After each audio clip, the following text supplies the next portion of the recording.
Teacher discovers shocking cause of students' concerning behavior.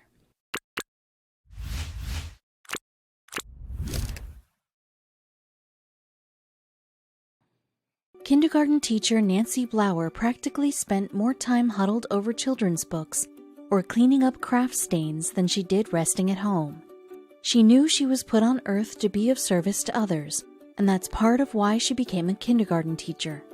Guiding kids through their formidable years was 60 hours per week spent well.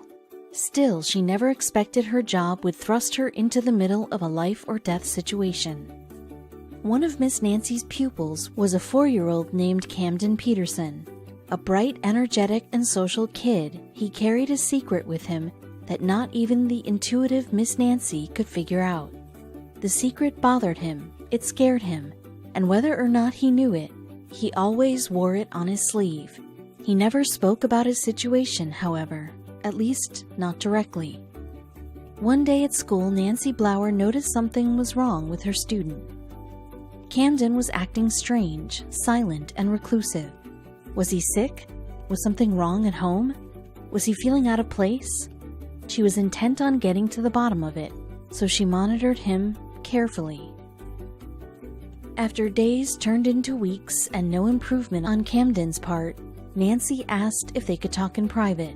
She didn't want to single him out in front of the other kids, and she was relieved when he said yes. They went to an empty corner of the room, and the truth poured out. Nancy was worried. Camden was demonstrating telltale signs of a kid with a rotten home life. Her dedication to her students didn't stop in the classroom, so she carefully coaxed the truth out of her pupil. He was hesitant to speak at first, but after some careful guidance and effort, he confessed. The source of his heartache was his father. See, while 34-year-old Daryl Peterson of Mason City, Iowa, kept the finer details of his life out of the public spotlight, one thing was perfectly clear to all who knew him and met him. He loved his son, but Daryl wasn't doing well. Pictures of the father and his 4-year-old son decorated his social media profiles. In each one, the duo wore huge smiles across their faces, whether they were at school events, with inflatable slides, or just in the car. During their escapades, Camden didn't know his father was dying. In 2010, just a few years before Camden was born, doctors diagnosed Daryl with Berger's disease. Antibodies called IgA, the experts said, were building up in his kidneys and slowly destroying the organs. In other words, Daryl was on the fast track to renal kidney failure, a condition in which his deteriorated kidneys would no longer filter all the toxins out of his bloodstream. When that set in, he would die, leaving Camden behind. So after Camden was born in 2012, Daryl raised him knowing a fatal diagnosis was just one doctor's visit away. And in January 2016, the sword of Damocles finally fell. His kidneys failed. He needed a transplant ASAP. While doctors placed him on a kidney donor list, he also sought out donors himself. "I had friends and family come forward who wanted to donate," he said, "but these didn't work out for medical reasons or other reasons." In the meantime, he started up dialysis. The 34-year-old spent 4 hours, 3 days per week hooked up to a machine that filtered his blood, during which he no doubt thought of little else but Camden. And for the 4-year-old, even with his dad on dialysis, life continued. As Camden told his story, Nancy's jaw fell on the floor. The story he told was devastating. His father was seriously ill, and without proper treatment, he was likely going to die. The truth was an unbearable weight for a kindergartner, yet Nancy was determined to set everything right. So Nancy went to her files and pulled up the phone number for Camden's dad, Daryl.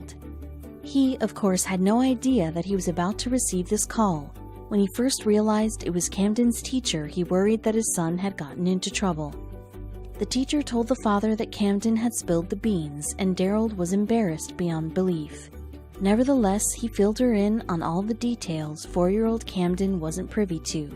His kidneys were functioning at below 20% capacity, and he didn't have a ton of time left. Many would argue that teaching is tireless and underpaid. It takes a giving person to be one, and that described 54-year-old Nancy to a T. She wasn't getting any younger, and her kidneys were working fine. Maybe, she suggested, Daryl could use one of her kidneys. Immediately, Daryl declined. They'd have to think of another way. But no matter what, Nancy was committed to helping. She pressed the issue further, explaining to Daryl all the reasons she would make the perfect donor, and eventually the father relented. She had made a promise and had every intention to keep it, though it wasn't so simple. Donating a kidney isn't as easy as slicing someone open. Nancy had to take physical exams to make sure her organ would be compatible with Daryl's body. The results were much better than they could have expected. Not only was Nancy's kidney in good health, she also had appropriate genetic correlations to donate to Daryl. It seemed like all the cards were in order, but there was one more test she had to pass. Before Nancy could be approved, she had to undergo psychological exams to confirm that she wasn't donating her kidney because she was insane or under duress. The back and forth proved what everyone already knew. Nancy wasn't crazy, she just had a heart of gold. After a long period of tests, discussions, and "are you sures," it was finally time for surgery. Transplant surgeons Alan Reed, Zoe Stewart-Lewis, and Daniel Katz led the endeavor. They were qualified and experienced, but like any surgery, there was always a risk. Luckily, Daryl and Nancy could both rest easy. The surgery was a great success. "She's given me and my son a new opportunity at life," Daryl said. He couldn't believe it. Was this the most selfless act ever committed by a teacher? It may have been, though elementary school teacher Keller Sutherland gave Miss Nancy a run for her money. "When I see myself as a teacher," Miss Sutherland below said, "it just goes so far beyond the classroom." Teaching boiled over into her personal life. It was a job that required more than 40 hours of attention every week. She did anything for her kids. Which was why, one day in February 2019, Miss Sutherland couldn't wait to be home and rest. Exhausted from a tough day, she was elated when a school faculty meeting was canceled. She headed home to her husband a little early, and that's when she spotted the concerning sight. While driving home, Miss Sutherland was talking over the phone with her husband. "Left. There's a small child on his bicycle riding down the road," she told him. There was a ton of traffic at the time, but no one was concerned about the kid, except Miss Sutherland. Feeling she needed to help this boy, because being a teacher didn't stop outside her classroom at the end of the school day, she approached the little biker. That's when she realized she knew this kid. The 7-year-old's name was Cameron Simonsick, and he was one of her students. He was frazzled and out of breath, and he immediately tried explaining himself. The story just poured out of him. For Cameron, it was an ordinary day in Greenville County, South Carolina. He went to school and was taught by his first-grade teacher, Miss Sutherland. Then he headed home on his own. Cameron was very independent for his age. His parents believed he could make it to school and back home on his own. All he needed was his trusty bike. And they were right. After school that day, he did make it home. However, when he returned home that day, something was very different. It was rather quiet in the house. He walked through his home to see if anyone else was there, but he came across a terrifying sight. In the kitchen, he screamed at the sight of his father passed out on the ground. Smart kid that he was, Cameron knew all about his father's medical condition and its consequences. Even at his young age, Cameron understood that his father was diabetic and suffered from episodes that left him incapacitated. He couldn't treat his father, so he tried calling for help, but he ran into an issue. The clock was ticking for Cameron's father, who was suffering from a diabetic episode of low insulin levels, which can be fatal. Cameron immediately rushed to call 911 on his dad's cell phone, but there was a problem. When Cameron grabbed his father's phone, he found it was locked. He tried to get the password a few times, but he had no luck. The boy couldn't call for help, not over the phone, so he darted out the front door. Cameron ran to his neighbors, but no one was home to help. Without many other options, he grabbed his bike and pedaled as fast as he could to reach someone else who could help, his grandma. Unfortunately, the emergency trip to Grandma's was going to be a 5-mile trek that involved crossing a bustling highway. Still, Cameron had to save his dad. As scared as he was, he pushed forward. That's when Miss Sutherland saw him pedaling frantically down the busy road. After listening to his story, she helped him calm down, dialing 911 on her own phone. She assured Cameron everything would be all right, but she couldn't know for sure. Over Miss Sutherland's phone, Cameron explained the situation perfectly for emergency workers.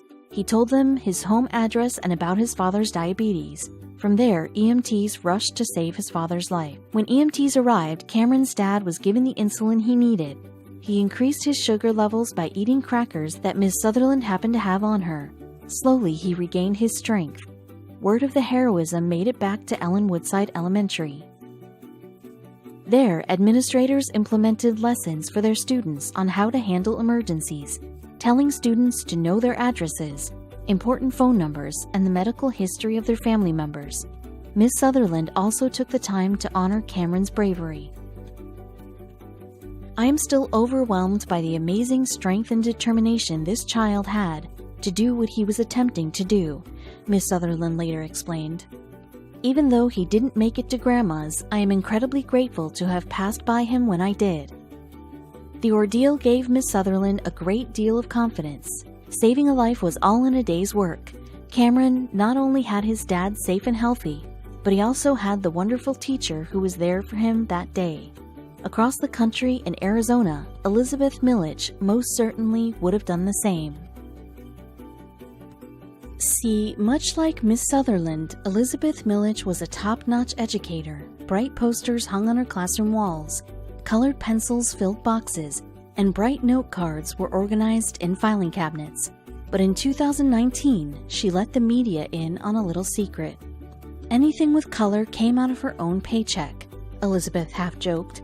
The district gave her some desks, a whiteboard, and a roster of students. Everything else was her responsibility, which made the message she received from a stranger online all the more interesting. The overworked and underpaid teacher received a message from a man named Ben Adam, whom she had never met or seen in her life. And the stranger apparently lived in New York City, thousands of miles away. Ben had heard her story via a YouTube clip in April of 2018. Elizabeth couldn't take it anymore. Furious about the system continually failing to appreciate her, she stormed out. But this teacher didn't just kick her feet up at home. No, she took to the streets. She joined 70,000 of Arizona's teachers who walked out of their classrooms and took to the state capitol in protest. They were unhappy with how those in their profession were treated and demanded recognition and raises for their hard work. See, the average salary for an Arizona teacher wasn't great. In fact, they made almost $10,000 less than most other teachers in America. Not only that, but their salaries had actually gone down by 14% in the previous 10 years, and it got worse. Their salaries didn't tell the whole story. Despite minimal pay, teachers spent an average of almost $500 of their own money on supplies for their classrooms every year. That's hard-earned money taken out of their paychecks that they didn't get back. So during the walkout, the teachers organized events to inform the public about their concerns while making sure the students who relied on subsidized lunches still got their daily meals. Best of all, these protests had some serious results. The teachers' inspiring movement was met with support from their community and many of their leaders. "We are inspired and so proud of the brave and righteous stand that you are taking," said State Senator Rebecca Rios. But it was something Elizabeth did that really sent a message to Arizonians, and Ben. Elizabeth wanted to show people that she was struggling to get by on her salary while also paying for school supplies out of pocket, so she took to Facebook. There she shared her thoughts and her pay, and people took notice. Elizabeth wrote, "I buy every roll of tape I use, every paperclip I use, every Sharpie I grade with, every snack I feed kids who don't have them, every decorated bulletin board," the list could go on. "I've debated about posting this, but in the end want to show what a teaching salary really looks like in Arizona," Elizabeth continued. "I mean, really, I need a college degree to make this?" She then shared a photo of her pay stub. $35,000 or $639 every 2 weeks. She confessed that, without her husband's paycheck, she likely couldn't live. Her post ended with a stunning final note, one that really grabbed the attention of Ben Platt. Elizabeth finished her post by reminding people of one simple fact: no one goes into teaching for the money, by all means, but we do need to eat and have a home. This was what stuck with Ben Adam, and he knew he needed to do something special. "Has anybody offered to buy supplies for your classroom?" Ben wrote. Elizabeth was, of course, skeptical of this man's offer. Who was he? How had he heard of her? She'd already been through so much, she couldn't deal with someone taking advantage of her too. As you might expect, Elizabeth was completely taken aback. "I just thought that was so crazy, and there's gotta be a catch because this man lives in New York." Somehow, he'd even heard about troubles in Arizona. She gave him a list of all the necessary supplies for a new semester. Elizabeth couldn't be certain if Ben was pulling her leg, but sure enough, the supplies arrived shortly after. She was blown away and thrilled that she could finally provide her students with the education they deserved. Ben didn't stop there either. He's paid for all of Elizabeth's supplies for every semester afterwards, and once he heard how many classrooms were in need, he started paying for supplies for 5 other teachers too. He had more to do. "I have 3 kids. I'm a working person," said Ben. "I can't imagine trying to live, buy supplies, and support my family on $35,000 a year. I thought to myself, I'm sure with all the people that have seen her story, somebody has contacted her to say they want to help." And he wasn't done.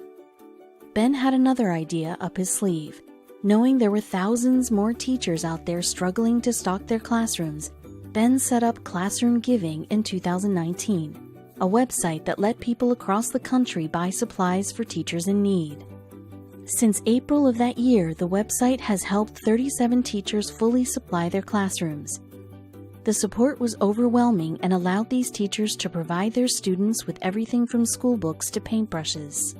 Ben planned to keep expanding the initiative and hoped more local businesses would get involved. His dream was to strengthen the bond between classrooms and donors by having students visit local businesses and write thank you notes. But it wasn't just the teachers feeling the support. The children receiving the school supplies were thrilled to know that there were people in the world who cared about supporting their education. Elizabeth later shared how she really felt.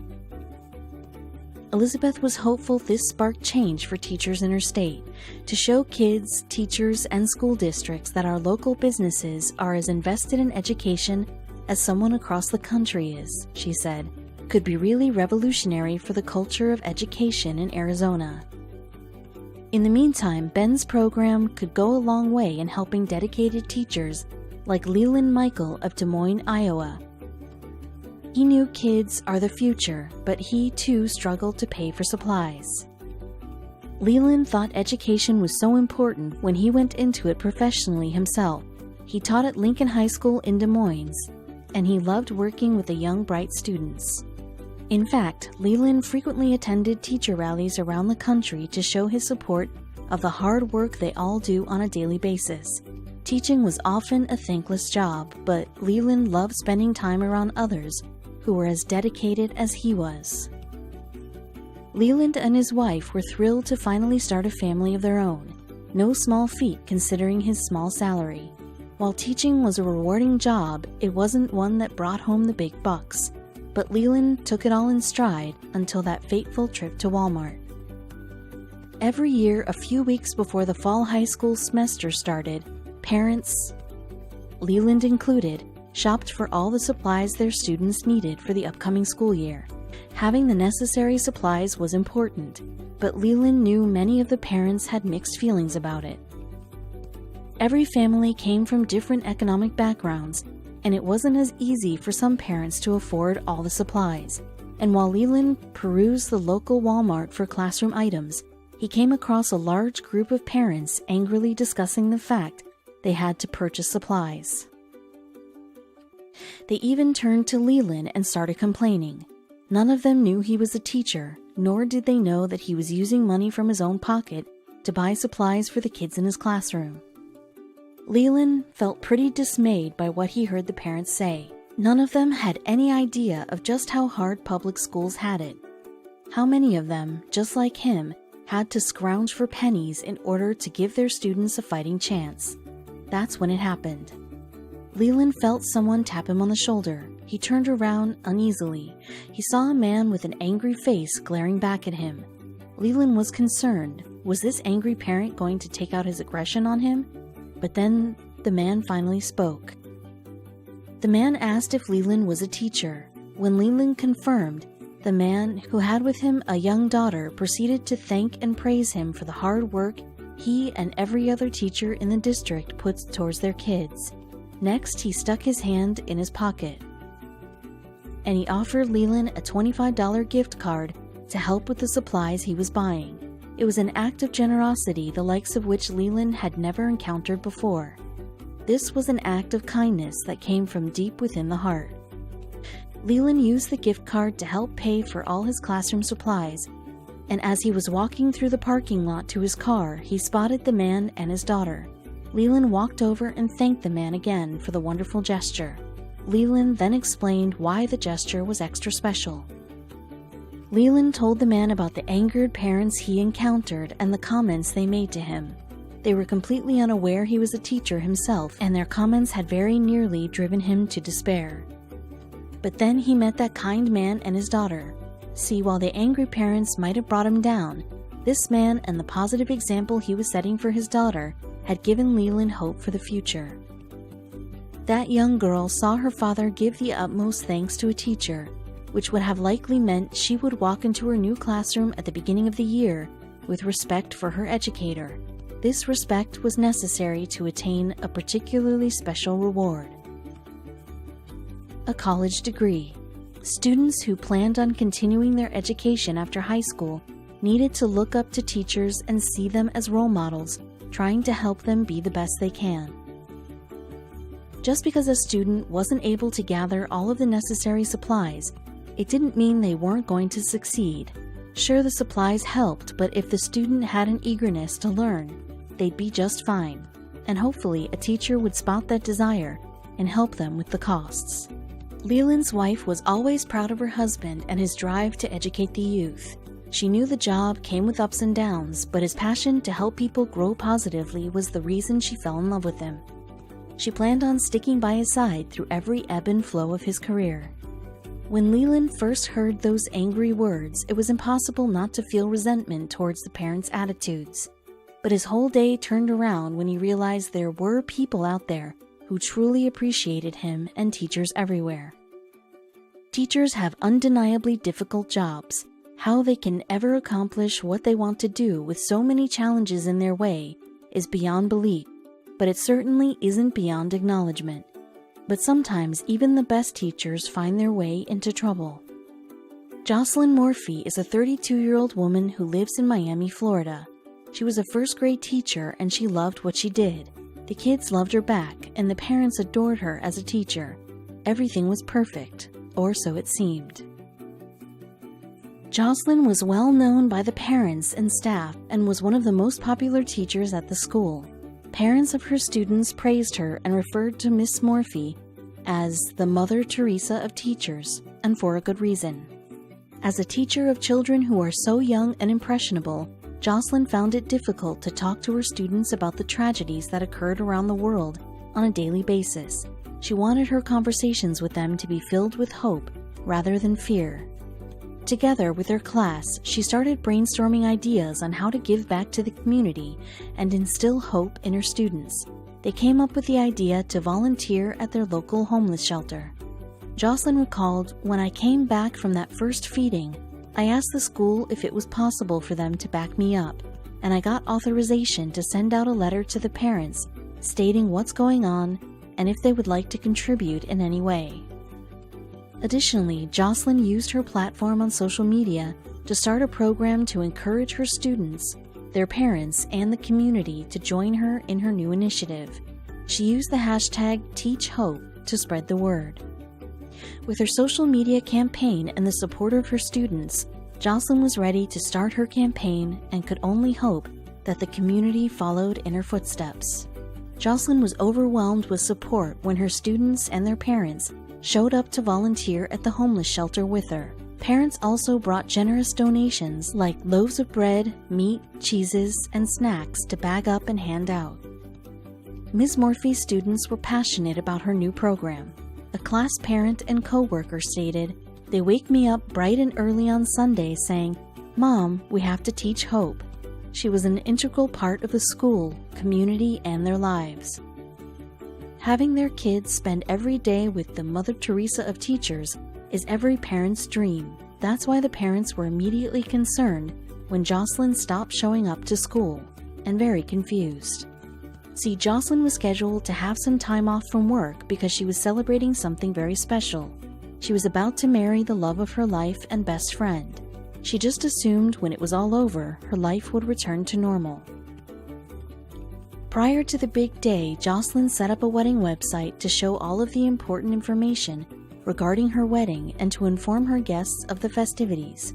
She set up a wedding hashtag so her loved ones could follow the event online. The couple planned a week-long celebration at the Key Largo Lighthouse Estate. On Friday, they had a welcome bash, followed by a seaside wedding ceremony on Saturday, with a goodbye barbecue on Sunday, but things didn't go as planned in the days following. When parents brought their children to St. Peter and Paul Catholic School following the wedding, they were shocked to see that their beloved teacher had not returned. When the parents learned why Miss Morphy was no longer there, they were outraged. Since Jocelyn was such a known presence in the community and on social media, the school saw pictures of her wedding ceremony.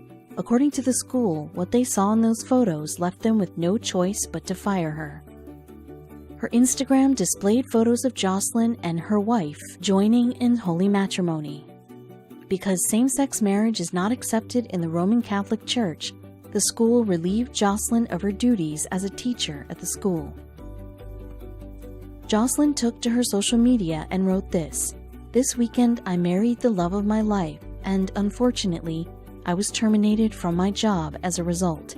In their eyes, I am not the right kind of Catholic for my choice in partner." The parents who didn't follow Miss Morphy on Instagram found out from a letter through the school, which stated that she is no longer teaching at our school, and it was a difficult and necessary decision. The following day, dozens of angry parents showed up at the school. One parent told the news, "We feel cheated. She was the best kind of teacher that you could ask for, and our kids, everybody, every parent here, our kids loved her." Parents threatened to pull their children from the school if she wasn't reinstated.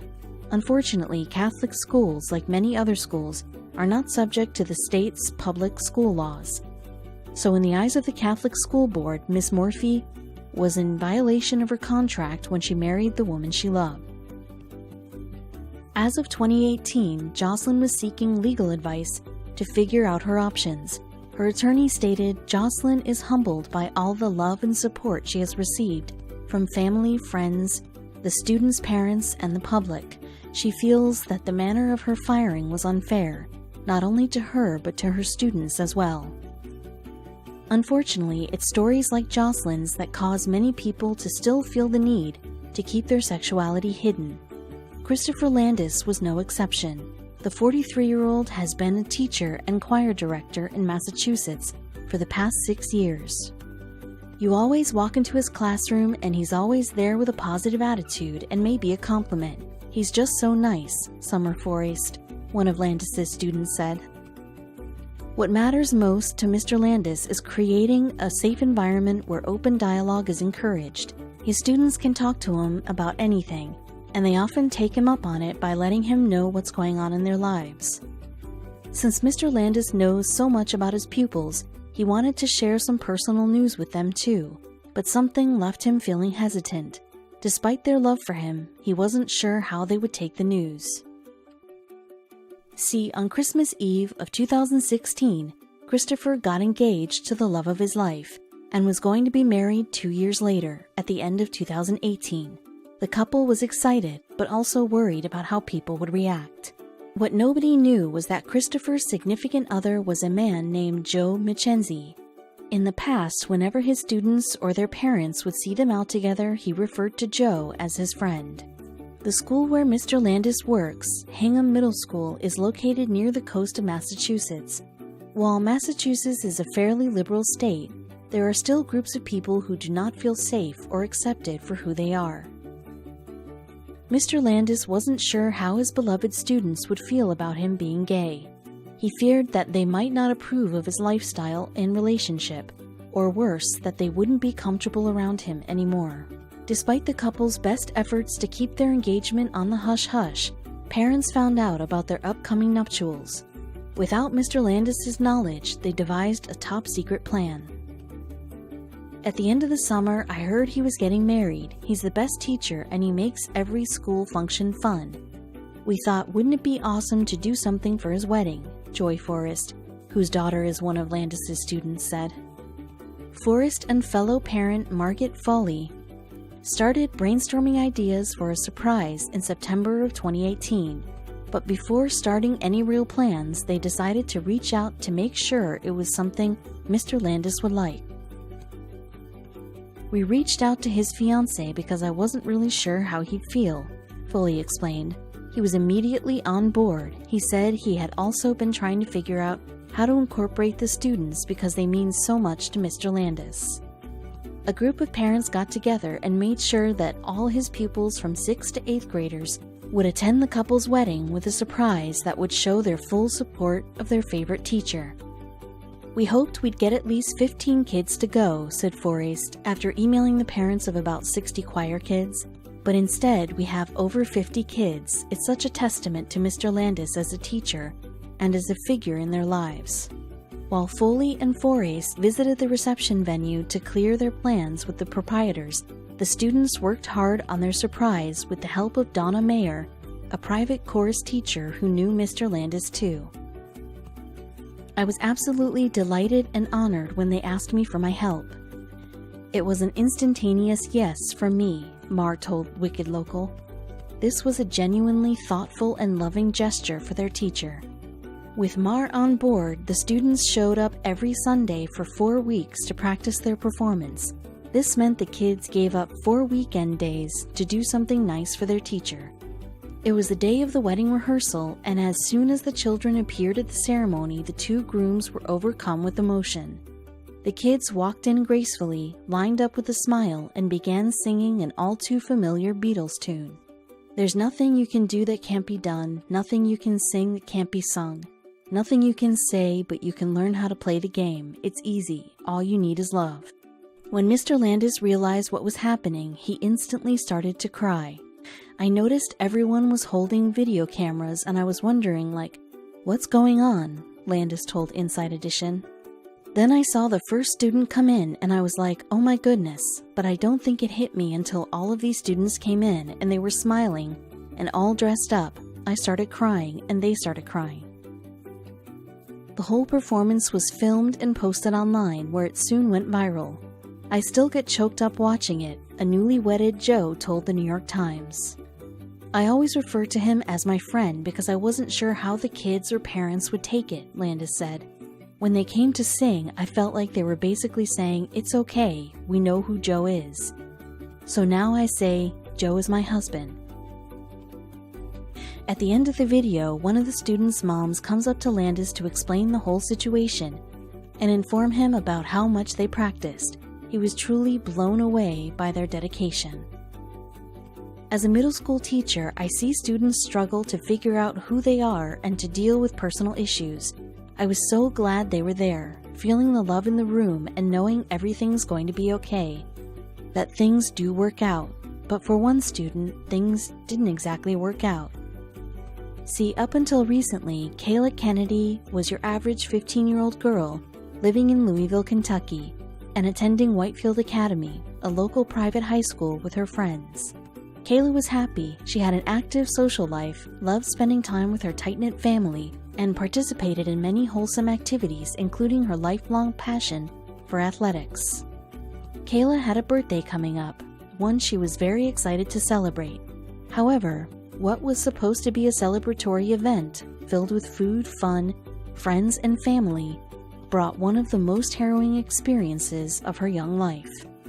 In preparation for her big day, Kayla requested a cake. She asked the bakers to make one that included frosting in assorted colors, and when she received the festive confection, she was very pleased with the result. However, after the partying was over, Kayla's mother posted a picture of the smiling teen wearing a rainbow sweater and posing next to the cake on Facebook. The backlash would be swift and severe. Soon after, the family received notice from Dr. Bruce Jacobson, head of the school, that Kayla was being expelled. They were completely blindsided. Kayla was a generally good student and hardly got into trouble. They quickly realized that the reason Kayla was being made to leave the school that she loved so much was because administrators, including Jacobson, believed the cake was representative of LGBTQ pride. Both Kayla and her mother denied this, with Mom Kimberly saying, "I just feel like it's a label school officials have put on her. Just because I'm wearing a rainbow doesn't mean I'm gay." In fact, the code of conduct at Whitefield Academy and the rules contained in it are very strict and controversial in general. Some of them are honestly difficult to fathom. Among other things, the school reserves the right to expel students if their home environment is not in harmony with the school's doctrinal belief in the centrality of Jesus Christ and the authority of Scripture and biblical lifestyles. While the former could be interpreted in many different ways, the guidelines go on to state specific things they believe to be in violation of this statute. Among these are homosexual orientation and sexual immorality. For its part, the Academy has not relented in defending their decision to kick Kayla out, in part saying that their rules are in line with Kentucky law and not unlike the guidelines at similar religious institutions. The school also claims steadfastly that the picture was not the sole reason for Kayla's abrupt expulsion, calling these reports inaccurate and stating that Kayla had a long history of violating their strict rules. Among the infractions that Jacobson is referring to include an event that occurred in October when jewel pods were found in the student's backpack. However, Kayla's mother insisted that since then there have been no incidents of misbehavior. In any case, the school said the birthday photo in question demonstrates a posture of morality and cultural acceptance contrary to that of Whitefield Academy's beliefs, and went on to state that it constituted lifestyle violations. Ultimately, Kayla lost her battle for justice and was forced to leave the school that she had called home for the past 2 years. However, there was one silver lining. Rather than being listed as an expulsion, the official account states that Kayla's leaving was a voluntary departure. A good thing, because this way it won't go down on her permanent record. As for Kayla's mental state, her mother Kimberly reports that she is adjusting well, as she is a very resilient young woman, but that understandably she also seems stressed and overwhelmed at times. Kimberly also had some choice words for Whitefield Academy itself. "I just feel like those religious beliefs they are imposing now are very judgmental," she reflected.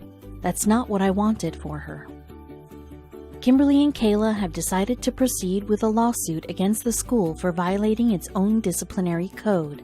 But Whitefield Academy isn't backing down. But Kayla's not alone in this fight. See, Kayla's story is a tragic one, but unfortunately, some cases have been even more heartbreaking in their magnitude. One teen named Seth Owen has a similar story that took a much more tragic turn. Growing up in Florida, Seth seemed like a model son and student. Below the surface, however, his personal life was far from perfect. In fact, it was teetering on the verge of collapse. Things were always great in the classroom, however. Ever since he was a little boy, Seth made sure to study hard. He was going to do whatever it took to attend a good college. "I was the nerd in 5th grade who walked around recess talking about how I wanted to be an astronaut," Owen said. "I was always in a textbook, always in the library, always reading something." But everything changed one evening during high school. While Owen was busy putting the finishing touches on a homework assignment, his dad opened up the teen's phone. He found something shocking on the device. Owen's father found some pictures and had immediate questions. First, he wanted to know how his son, who was a successful student athlete, was doing. Then he revealed what photo he found on his son's phone. "He found a damning photograph of me and another guy," Owen remembered. "Nothing inappropriate, but it clearly indicated that I was gay. That caused a big problem for his parents." Owen's parents were strict Southern Baptists and unwilling to accept his sexuality. Rather than supporting their son, they saw him as a problem they were going to try to fix. They started sending the teenager to a Christian counselor, hoping that would help. It was definitely awkward conversion therapy where they tried encouraging stereotypical masculine tasks and things like that, Owen remembered. After a few months, Owen stopped visiting the counselor. His parents were unwilling to relent on one other decision, however. Their son still needed to attend church. No ifs, ands, or buts. Given the congregation's views about sexuality, Owen didn't feel comfortable attending services. He asked to pray at another church, but his parents refused. If he didn't want to worship with them, he would have to move out. Seth didn't want to leave, but he couldn't deny who he truly was. With a heavy heart, the teenager packed his bags and headed for the door. From that day forward, he would fend for himself.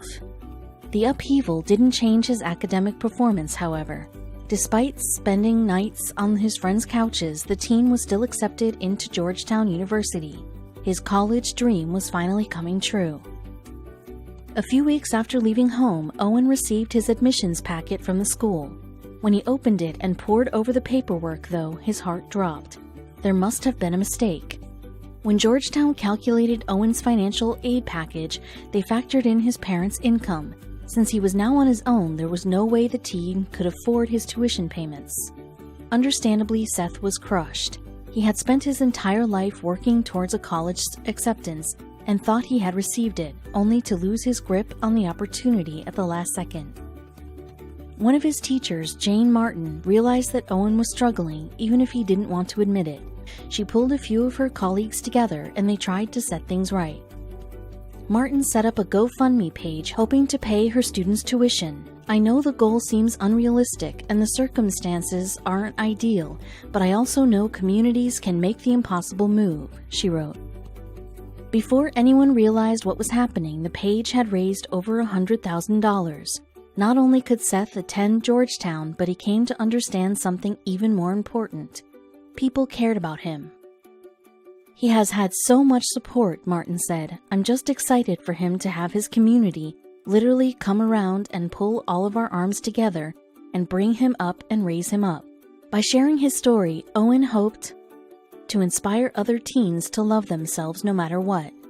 "I would tell that sophomore kid to hold their head high, roll their shoulders back, and be exactly who they are," he said.